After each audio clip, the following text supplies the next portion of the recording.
Hello everyone, I am from CSC Jaipur और हमारा क्या टॉपिक चल रहा था मोशन। लास्ट की 3 क्लासेस में मैंने आपको क्या क्या पढ़ाया है कि मोशन क्या होता है, डिस्टेंस और डिस्प्लेसमेंट क्या होता है, टाइप्स ऑफ क्वांटिटीज। ठीक है, तो आज की क्लास में हम पढ़ने वाले हैं स्पीड कि स्पीड क्या होता है। ठीक है, उसको अच्छे से समझेंगे और उसमें थोड़ा सा डिटेल में जाएंगे। तो स्पीड हम बचपन से शब्द सुनते आ रहे हैं, स्पीड का मतलब होता क्या है। ठीक है, तो स्पीड का मतलब होता है कि जैसे हम अपनी गाड़ी में भी देखते हैं तो लिखा आता है 45 kilometre per hour, 80 kilometre per hour, ये स्पीड होती है। स्पीड की अगर मैं डेफिनेशन बोलूं तो होती है distance travelled by an object per unit time.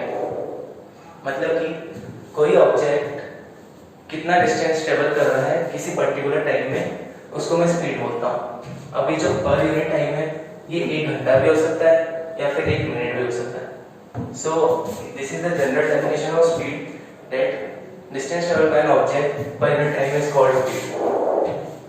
Okay, so अब डिस्टेंस को अपन मेजर कैसे करते हैं, तो कैलकुलेट कैसे करते हैं। Distance sorry speed can be calculated by dividing distance travelled by time taken.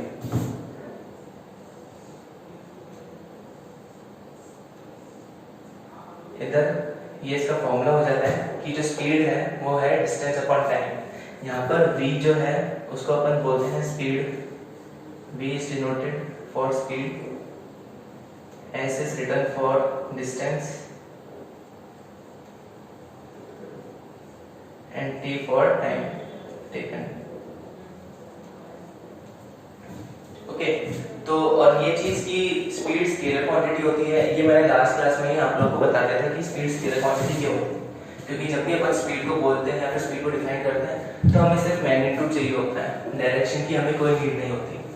तो इसलिए स्पीड स्केलर क्वांटिटी होती है, ये स्पीड कैलकुलेट करने का फॉर्मूला होता है। ठीक है, अब अगर मैं पूछूं कि कोई कार है ना, एक कार है जो 100 किलोमीटर ट्रेवल कर रही है 4 आवर्स में। ठीक है, तो ये इसकी स्पीड क्या होगी। ये बचपन में अपन ने मैथ्स में पढ़ा था कि speed equals to distance upon time. तो डिस्टेंस हो गया 100 किलोमीटर और टाइम हो गया 4 आवर्स, स्पीड आ गई 25 किलोमीटर पर आवर। ओके, तो यहाँ से अपन को पता चला कि स्पीड 25 किलोमीटर पर आवर है। अब ये जो किलोमीटर पर आवर है ये क्या चीज है, ये है स्पीड को मेजर करने की unit.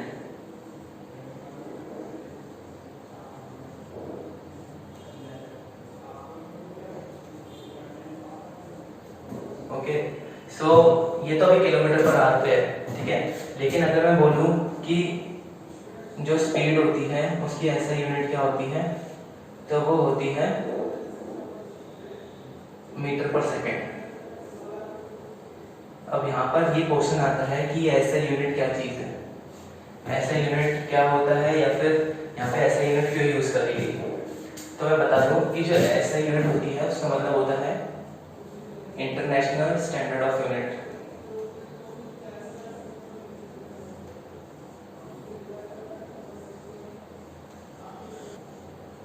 International standard of unit.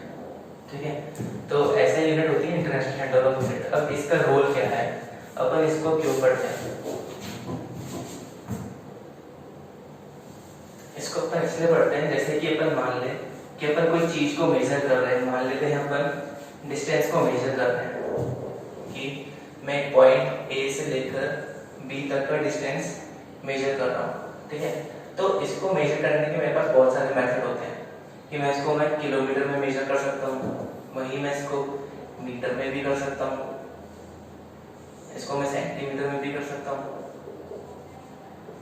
Decimetre, ये सारी क्वांटिटीज आपने पढ़ी होगी, डेकामीटर।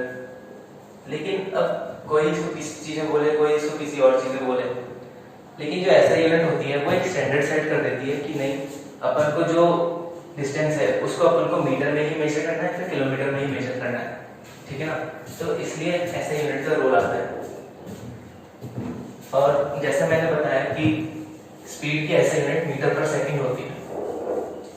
अब सवाल ये आता है कि मैंने अभी एक क्वेश्चन दिया था जिसमें कार की स्पीड आ रही थी 100 किलोमीटर पर आवर, लेकिन ऐसा यूनिट तो मीटर पर सेकंड होती है, तो मैं इसको कन्वर्ट कैसे करूँ, है ना। सबसे पहले क्या करेंगे अपन, किलोमीटर को मीटर में कन्वर्ट करेंगे। ठीक है, अपने पास 100 किलोमीटर है, इसको मैं ऐसे लिख सकता हूँ 100 किलोमीटर पर आवर। ओके, तो 1 किलोमीटर में कितने मीटर होते हैं, सबको पता है 1000 मीटर होते हैं।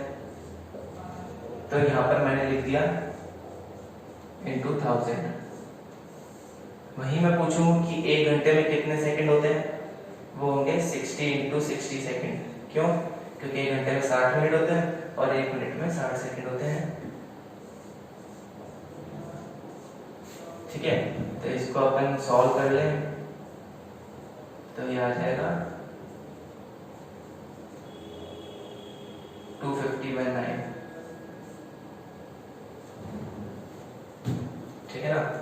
तो अब मैं ये बताता हूँ कि इसको अपन जनरली कैसे, मतलब यहाँ तो मैंने पूरा मेथड करके बताया कि मैं कैसे किलोमीटर को आवर में कन्वर्ट कर रहा हूँ जनरली।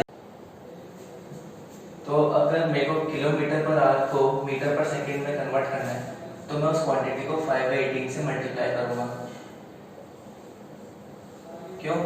क्योंकि अपन ने देखा 1 किलोमीटर में 1000 मीटर होते हैं और 1 घंटे में 60 इंटू 60 सेकेंड होते हैं। तो अगर मैं इसको सिंप्लीफाई कर दूं मुझे मिलेगा 5/18, है ना। अब वहीं मैं पूछूं कि अगर मेरे को मीटर पर सेकंड को किलोमीटर पर आवर में चेंज करना है तो या तो मैं इसको 5/18 से डिवाइड कर दूं या फिर मैं इसको ऐसे बोल सकता हूँ कि मैं इसको 18/5 से मल्टीप्लाई कर दूं। ठीक है, तो ये चीज तुम्हें समझ आ गई होगी। इसके बाद कंसेप्ट आता है एवरेज स्पीड का। ये एवरेज स्पीड क्या होती है?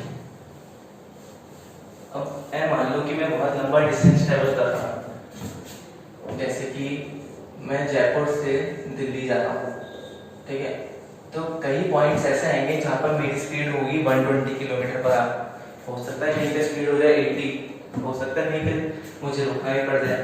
ठीक है, तो अगर मैं किसी को बताऊं कि मैं कितनी स्पीड से जयपुर से दिल्ली गया हूँ, है ना, तो मैं सारी तो स्पीड उसमें काउंट नहीं करके बताऊंगा। तो उसके लिए कंसेप्ट आता है एवरेज स्पीड का, जिसमें मैं सारी की सारी स्पीड्स का एक एवरेज निकाल लेता हूँ जिसको मैं एवरेज स्पीड बोलता हूँ। ठीक है ना। तो एवरेज स्पीड को अपन कैसे कैलकुलेट करते हैं, फिर कैसे डिफाइन करते हैं, वो है average speed equals to total distance covered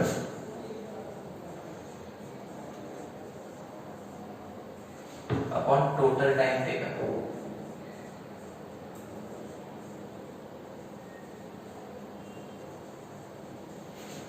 ठीक है, तो इस तरह से एवरेज स्पीड कैलकुलेट होती है। इससे रिलेटेड क्वेश्चन मैं नेक्स्ट क्लास में कराऊंगा जिसमें स्पीड और एवरेज स्पीड के क्वेश्चंस करेंगे अपन। ठीक है, और यहाँ तक अगर समझ आया हो, आप क्लास पसंद आई हो तो वीडियो को लाइक करें और चैनल को सब्सक्राइब करें और शेयर करें।